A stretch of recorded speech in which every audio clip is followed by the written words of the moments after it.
Hello दोस्तों, मेरा नाम है सचिन और स्वागत है आपका माई स्टडी दोस्त यूट्यूब चैनल में। तो दोस्तों, आज की वीडियो में हम डिस्कस करेंगे कॉन्सेप्ट ऑफ रिमूव टू। चाहे आपका एयरफोर्स का एग्ज़ाम हो या नेवी का एग्ज़ाम हो, 95% चांस है कि एक क्वेश्चन आपसे रिमूव टू क्वेश्चन से पूछे। तो चलो आज की वीडियो में डिस्कस करते हैं कॉन्सेप्ट ऑफ रिमूव टू। आप वीडियो शुरू से लेके एंड तक देखिएगा, ये मेरा वादा है कि आज के बाद आपका सिंगल क्वेश्चन भी गलत नहीं होगा रिमूव टू से। तो चलो वीडियो स्टार्ट करते हैं। सबसे पहले आप ये समझिए, जो टू होता है उसका मतलब होता है अनप्लीजेंट यानी दोष। क्या होता है? दोष, टू का मतलब। और वेरी का मतलब क्या होता है? प्लीजेंट यानी गुड। तो आप हमेशा याद रखना, जो टू होता है उसका मतलब होता है दोष और वेरी का मतलब क्या होता है? गुड होता है। डिस्कस करें आगे। केस 1 देखिए, आपका पहला पैटर्न ऐसे बनता है। एग्जाम में एग्जामिनर आपको देंगे सब्जेक्ट, उसके बाद देंगे हेल्पिंग वर्ब, उसके बाद देंगे टू, उसके बाद देंगे एडजेक्टिव या एडवर्ब। ये आपका पहला पैटर्न है और बोलेंगे आपसे कि रिमूव टू, हटाओ। तो हम इसको कैसे हटाएंगे? देखिए, सबसे पहले हम सब्जेक्ट का सब्जेक्ट ही रहने देंगे, हेल्पिंग वर्ब जैसी है वैसी रहने देंगे। उसके बाद हम लगाएंगे टू के प्लेस पे कंपैरेटिव डिग्री प्लस देन। क्या लगाएंगे? Comparative degree plus than. उसके बाद हम यूज करेंगे इट इज प्रॉपर का। किसका यूज करेंगे? इट इज प्रॉपर का। तो आप इसको देख लीजिए, सब्जेक्ट का सब्जेक्ट, हेल्पिंग वर्ब जैसी थी वैसी रहने दी, टू को हम चेंज कर देंगे कंपैरेटिव डिग्री प्लस देन में। उसके बाद हम यूज करेंगे इट इज प्रॉपर का। केस 2 देखिए, एक पैटर्न आपका ऐसे बनता है, subject plus helping verb plus to plus adjective adverb. उसके बाद यूज करेंगे टू प्लस मेन वर्ब की फर्स्ट फॉर्म। यानी पहला वाला स्ट्रक्चर आपका बस इतना था। अब दूसरे वाले स्ट्रक्चर में टू प्लस मेन वर्ब की फर्स्ट फॉर्म ऐड कर दी है। इसको हम यानी रिमूव टू हम कैसे हटाएंगे इस वाले पैटर्न में? देखिए, सब्जेक्ट का सब्जेक्ट रहने दिया, हेल्पिंग वर्ब जैसी थी वैसे रहने दी, टू को हम चेंज कर देंगे सो में, एडजेक्टिव एडवर्ब जो थी वैसी रहेगी। उसके बाद हम यूज करेंगे दैट का। उसके बाद आएगा सब्जेक्ट। उसके बाद हम यूज करेंगे कैन नॉट, कुड नॉट। अगर टेंस आपका प्रेजेंट में है तो हम यूज करेंगे कैन नॉट का। यदि आपका टेंस पास्ट में है तो हम यूज करेंगे कुड नॉट का। उसके बाद हम यूज करेंगे मेन वर्ब की फर्स्ट फॉर्म का। आई होप आप इस कॉन्सेप्ट को समझ गए होंगे। सब्जेक्ट, उसके बाद हेल्पिंग वर्ब, टू को चेंज करेंगे सो में, एडजेक्टिव एडवर्ब जैसे थे वैसे रहने देंगे। उसके बाद हम यूज करेंगे दैट का। उसके बाद subject can not, could not, जैसा टेंस होगा उसकी अकॉर्डिंग हम यहाँ कैन नॉट या कुड नॉट फिल करेंगे। उसके बाद हम यूज करेंगे मेन वर्ब की फर्स्ट फॉर्म का। आइए एग्जाम्पल डिस्कस कर लेते हैं ताकि आपको आसानी हो समझने में। देखिए, ही इज टू वीक, आपको दे रखा है सब्जेक्ट, उसके बाद हेल्पिंग वर्ब, उसके बाद टू, उसके बाद एडजेक्टिव एडवर्ब। मैंने क्या बताया था इस वाले कॉन्सेप्ट को करने के लिए? सब्जेक्ट जैसा था वैसा रहने देंगे, हेल्पिंग वर्ब जैसी है वैसी रहने देंगे, टू को किस में चेंज करेंगे? कंपैरेटिव डिग्री प्लस देन में। उसके बाद हम यूज करेंगे इट इज प्रॉपर का। आप इसको ऐसे भी कर लीजिए और ऐसे भी कर सकते हो, he is weaker than he should be. But 90% जो ऑप्शन होंगे वो आपके ये वाले ना होके ये वाले होंगे। यानी जो पहला वाला पैटर्न है वो आपका 100% ऑप्शन में होगा, सेकंड वाला शायद ऑप्शन में ना हो, तो फर्स्ट वाला तो आपका प्रॉपर ऑप्शन में ही होगा। तो आप देख लीजिए, 100 में से 100% चांस है कि आपका पहला वाला ऑप्शन दे, 90% चांस है कि आपको दूसरा वाला ऑप्शन दे। तो आप इन दोनों को समझ लीजिए। जब भी आपको subject plus helping verb plus to plus adjective adverb दे तो हम क्या बनाएंगे? ही यानी सब्जेक्ट का सब्जेक्ट, हेल्पिंग वर्ब जैसी है वैसी, उसके बाद कंपैरेटिव डिग्री प्लस देन, उसके बाद it is proper. Second example आपके सामने है, he is too weak to walk. अब देखिए, मैंने अभी आपको बताया सब्जेक्ट, हेल्पिंग वर्ब, टू, उसके बाद एडजेक्टिव एडवर्ब, उसके बाद टू प्लस मेन वर्ब की फर्स्ट फॉर्म। इसका हम कैसे बनाएंगे? मैंने अभी आपको बताया, सब्जेक्ट जैसा है जैसा रहने देंगे, इज यानी हेल्पिंग वर्ब जैसी है वैसी रहने देंगे, टू को हम चेंज करेंगे सो में, उसके बाद एडजेक्टिव एडवर्ब जैसा है वैसा रहने देंगे। उसके बाद हम यूज करेंगे दैट का। उसके बाद आएगा सब्जेक्ट जो स्टार्टिंग में दे रखा है वो। उसके बाद कैन नॉट का हम यूज करेंगे, क्योंकि टेंस कौन सा यूज हो रहा है? प्रेजेंट। आप देख सकते हो इज क्या है? प्रेजेंट टेंस है, तो हमने कैन नॉट का यूज किया। अगर यहाँ इज ना होता, वॉज होता, तो हम कुडंट का यूज करते। उसके बाद मेन वर्ब की फर्स्ट फॉर्म। आई होप आप इस छोटे से कॉन्सेप्ट को समझ गए होंगे। केस 3 देखिए, subject plus helping verb plus to plus adjective adverb, उसके बाद आएगा प्रीपोजिशन, उसके बाद आएगा ऑब्जेक्ट, उसके बाद आएगा टू प्लस मेन वर्ब की फर्स्ट फॉर्म। इस वाले पैटर्न को हम कैसे सॉल्व करेंगे? कुछ नहीं है, सिंपल सी ट्रिक है। वही सब्जेक्ट आएगा पहले, हेल्पिंग वर्ब है ऐसी जैसी थी वैसी रहेगी, टू को हम चेंज करेंगे सो में, उसके बाद एडजेक्टिव एडवर्ब, यहाँ तक सेम टू सेम वही पैटर्न है, प्लस दैट, यहाँ तक कोई भी चेंज नहीं है, जो पहला वाला था वही हमने फॉलो किया है। बस यहाँ ऑब्जेक्ट का सब्जेक्ट हो जाता है, यानी प्रपोजिशन के बाद जो ऑब्जेक्ट आएगा हम उसका सब्जेक्ट कर देंगे। इस वाले सब्जेक्ट से हमें कोई लेना देना नहीं है, यानी अब हम ये वाला सब्जेक्ट यूज में नहीं लेंगे, ये जो ऑब्जेक्ट दे रखा है उसका हम सब्जेक्ट यूज में लेंगे। जैसे अगर यहाँ अस दे रखा है तो अस का सब्जेक्ट क्या होता है? वी होता है। देम होगा तो हम किसका यूज करेंगे? दे का यूज करेंगे। यानी हमें ये वाला सब्जेक्ट है, इससे कोई लेना देना नहीं है।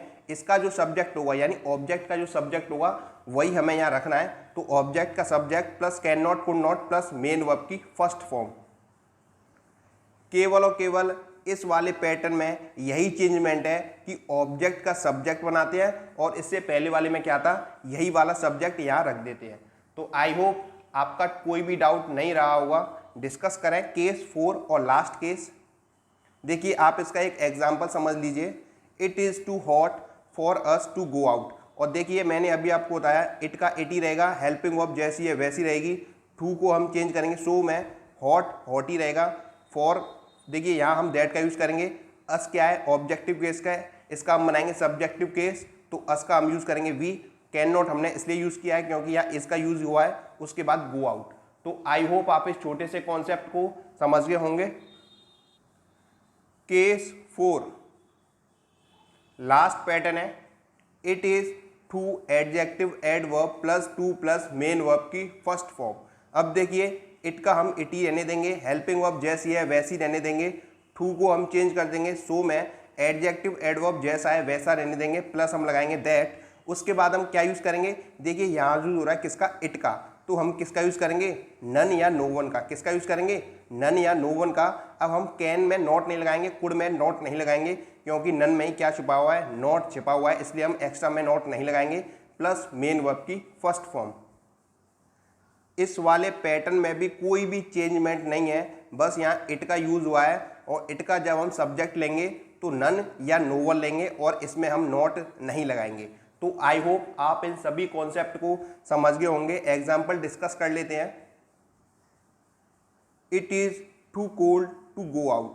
देखिए, इट का हम इट ही रहने देंगे, हेल्पिंग वर्ब जैसी है वैसी रहने देंगे, टू को हम चेंज कर देंगे सो में, उसके बाद कोल्ड, उसके बाद लगाएंगे दैट, उसके बाद हम नन का यूज़ करेंगे क्योंकि सब्जेक्ट क्या यूज़ हुआ है? इट यूज़ हुआ है, इसलिए हम नन का यूज़ करेंगे। नॉट का हम यूज़ नहीं करेंगे कैन में, क्योंकि नन में ही क्या नॉट छिपा हुआ है, तो हम एक्स्ट्रा में नॉट नहीं लगाएंगे। उसके बाद मेन वर्ब की फर्स्ट फॉर्म। तो आई होप आप इस छोटे से कॉन्सेप्ट को समझ गए होंगे। आइए एक बात जल्दी से रिकैप कर लेते हैं, फिर इसके बाद एक्सरसाइज लगाएंगे। देखिए, फर्स्ट हमने क्या पढ़ा था? केस सब्जेक्ट होगा, उसके बाद हेल्पिंग वर्ब, उसके बाद टू, उसके बाद एडजेक्टिव एडवर्ब। ये बस यहीं तक एंड है। तो इसका कैसे बनाएंगे? Subject plus helping verb plus to, उसके बाद आएगा comparative degree plus than it is proper. यानी कैसे बनाएंगे? Subject plus helping verb plus comparative degree plus than it is proper. कोई भी डिफिकल्ट नहीं है, सिंपल सा है, जैसा है वैसा रहने देंगे। टू को हम चेंज कर देंगे कंपैरेटिव डिग्री प्लस देन में, उसके बाद लगाएंगे इट इज प्रॉपर। अगर ये आपका एडजेक्टिव एडवर्ब तक है तो। अगर एडजेक्टिव एडवर्ब के बाद कुछ दे रखा है तो आपका वो ऐसा पैटर्न होगा, adjective adverb plus to plus main verb की फर्स्ट फॉर्म। तो इसमें हम कैसे चेंजमेंट करेंगे? सब्जेक्ट का सब्जेक्ट, हेल्पिंग वर्ब जैसी है वैसी, टू को हम चेंज करेंगे सो में। किस में करेंगे? सो में। कंपैरेटिव डिग्री में चेंज नहीं करेंगे, किस में चेंज करेंगे? सो में करेंगे। उसके बाद एडजेक्टिव एडवर्ब जैसा है वैसा रहने देंगे, उसके बाद दैट, उसके बाद सब्जेक्ट जो ऊपर है वही सब्जेक्ट आएगा जो पहले दे रखा है, उसके बाद कैन नॉट, कुड नॉट, उसके बाद मेन वर्ब की फर्स्ट फॉर्म। तो आई होप आप इस कॉन्सेप्ट को समझ गए होंगे। केस 3 में क्या हो जाएगा?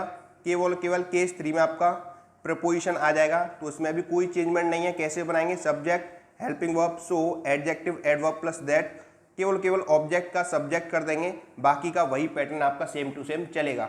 डिस्कस करें लास्ट। इसमें भी कोई भी चेंजमेंट नहीं है, बट यहाँ बस केवल सब्जेक्ट है वो इट ले लिया गया है। तो जो पैटर्न था वही रहेगा, बस हम नन और नो वन का यूज़ करेंगे और कैन और कुड में नॉट का यूज़ नहीं करेंगे। आइए एक्सरसाइज डिस्कस करते हैं। Question for practice, I am too busy to attend the marriage ceremony. आपको यहाँ रिमूव टू करना है, तो वीडियो पॉज करिए और इसका राइट आंसर अपनी नोटबुक में नोट डाउन कर लीजिए। वीडियो पॉज करिए और आराम से इसका राइट आंसर अपनी नोटबुक में लिख लीजिए। इसका आंसर मैं अभी आपको दिखाऊंगा, तो आप देखना जो आपने लिखा है और जो मैंने लिखा है वो मैच हो रहा है या नहीं। तो आई होप सभी ने इसका राइट आंसर लगा लिया होगा। तो चलते हैं इसके राइट आंसर की तरफ। तो देखिए इसका हम बनाएंगे, I am so busy that I can not attend the marriage ceremony. तो आई होप सभी ने यही टिक किया होगा, क्योंकि हमने सब्जेक्ट जैसा था वैसे ही रहने दिया, हेल्पिंग वर्ब जैसी थी वैसे रहने दी। हमने टू को लगा दिया, सो में चेंज कर दिया, टू को किस में चेंज कर दिया, सो में कर दिया। उसके बाद एडजेक्टिव एडवर्ब बिजी देर का है, बिल्कुल सही है। उसके बाद हम यूज़ करेंगे दैट का, उसके बाद हम यूज़ करेंगे सब्जेक्ट, उसके बाद can not attend the marriage ceremony. तो आई होप सभी ने यही टिक किया होगा। डिस्कस करें आगे। The passage is too difficult for me to understand. तो वीडियो पॉज करिए और इसका राइट आंसर अपनी नोटबुक में लिख लीजिए।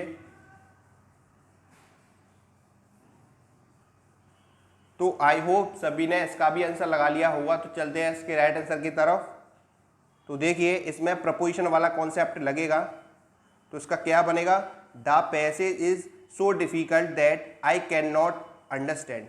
तो आई होप आप सभी ने यही टिक किया होगा, क्योंकि हमने ऑब्जेक्ट का किस में चेंज किया है, सब्जेक्ट में, क्योंकि वहां आपको दे रखा था मी, और मी का सब्जेक्टिव केस क्या होता है, आई होता है, इसलिए हमने आई का यूज किया है। आई होप सभी ने यही टिक किया होगा। डिस्कस करें third, he was too tired to walk. Video pause करिए और इसका राइट आंसर अपनी नोटबुक में लिखिए। और अगर भाई आपको सभी कॉन्सेप्ट समझ में आ गए हो, तो जो लाइक का बटन है ब्लैक, उसे ब्लू कर लीजिए। सभी से रिक्वेस्ट है इतनी मेहनत के लिए, केवल 1 सेकंड निकाल के जो लाइक का ब्लैक बटन है उसे ब्लू कर दीजिए, लाइक दबा के। तो आई होप सभी ने इसका भी राइट आंसर लगा लिया होगा। तो चलते हैं इसके राइट आंसर की तरफ। तो इसका करेक्ट क्या हो जाएगा, he was so tired that he could not work. तो आई होप सब ने इसी का यही आंसर टिक किया होगा। काफ़ी इजी क्वेश्चन है, तो आई होप सब ने एकदम करेक्ट किया होगा। लास्ट क्वेश्चन है आज की वीडियो का, the tree is too high for me to climb. तो वीडियो पॉज करिए और सभी से रिक्वेस्ट है इसका राइट आंसर कमेंट बॉक्स में दीजिए। इसका राइट आंसर कमेंट बॉक्स में दीजिए, सभी से रिक्वेस्ट है। केवल 1 मिनट निकाल के सभी इसका राइट आंसर कमेंट बॉक्स में दीजिए। वीडियो पॉज कर लीजिए। तो आई होप सभी ने इसका राइट आंसर भी लगा लिया होगा। तो चलते हैं इसके राइट आंसर की तरफ। तो आप देखिए आपका यही आंसर आ रहा है या नहीं, the tree is so high that I can not climb. तो ये वाला आपका एकदम करेक्ट है, इसको मिलाइए और जो आपने कमेंट बॉक्स में लिखा है उसको मिलाइए, तो आपका राइट आंसर हो जाएगा। तो दोस्तों आपकी डिमांड पर था रिमूव टू कॉन्सेप्ट, वो आपकी डिमांड मैंने पूरी कर दी है। तो दोस्तों अगर वीडियो अच्छी लगी हो तो लाइक के साथ साथ एक शेयर कर दीजिए अपने टेलीग्राम या व्हाट्सएप ग्रुप पे, ये सभी से रिक्वेस्ट है। मिलता हूँ इसके नेक्स्ट पार्ट में। जय हिंद, जय भारत, वंदे मातरम।